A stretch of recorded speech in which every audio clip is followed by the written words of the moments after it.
Hello guys, എൻ്റെ ഒരു പണ്ടത്തെ ആമാടപ്പെട്ടി പൊടി തട്ടിയെടുത്തപ്പോൾ, അതായത് ആമാടപ്പെട്ടിയിൽ ഞാൻ ഉദ്ദേശിക്കുന്നത് എൻ്റെ ഇങ്ങനത്തെ അല്ലറ ചില്ലറ ആൽക്കുരുത്ത സാധനങ്ങളൊക്കെ സൂക്ഷിച്ചു വെക്കുന്ന ഒരു പെട്ടി.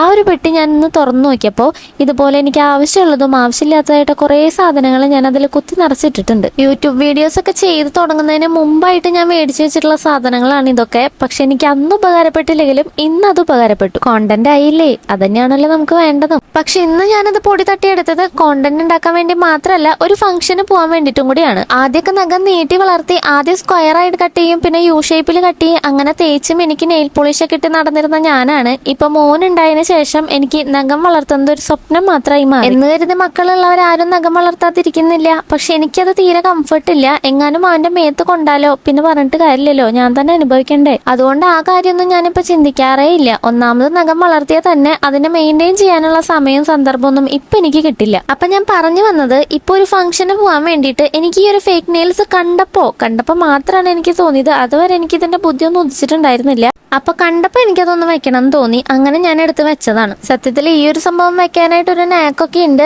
യൂട്യൂബിൽ നോക്കി അതൊക്കെ എടുത്ത് വെക്കാനുള്ള സമയം ഇല്ലാത്തതുകൊണ്ട് ഞാൻ ആ സ്റ്റിക്കർ അങ്ങോട്ട് എടുത്ത് വെച്ചു. പിന്നെ അതിന്റെ മേലെ നഖം ഒട്ടിച്ച് നെയിൽ പോളിഷ് ഇട്ട് കൊടുത്തു. എനിക്ക് ഇത്രയും നഖത്തിന്റെ നീളം വേണ്ടാത്തതുകൊണ്ട് അതിനൊന്നും ഞാൻ വെട്ടി ചെറുതാക്കിയിട്ടുണ്ടായിരുന്നു. എത്ര നെയിൽ പോളിഷ് ഉണ്ടെങ്കിലും അവസാനം ഞാൻ കൊണ്ടെത്തിക്കുന്നത് ഈ ഒരു കളറിലാണ്. അൻഷറിന് എന്നോട് എപ്പോഴും പറയും, നിനക്ക് ഈ ഒരു കളറൊന്നും മാറ്റി പിടിക്കാൻ നേരായിട്ടില്ലേ മോളേന്ന്. എന്താണോ എന്തോ അവസാനം കറങ്ങി തിരിഞ്ഞ് ഞാൻ ഇതിൽ തന്നെ എത്തും. പറഞ്ഞ പോലെ തന്നെ ഇപ്രാവശ്യം തൊട്ടപ്പോൾ എനിക്ക് അത്രയ്ക്ക് അങ്ങോട്ട് തൃപ്തികരമായിട്ടില്ല. എന്തായാലും അടുത്ത പ്രാവശ്യം റെഡിയാക്കാം. അപ്പൊ അത്രയുള്ളൂ ഗൈസ്, ബൈ.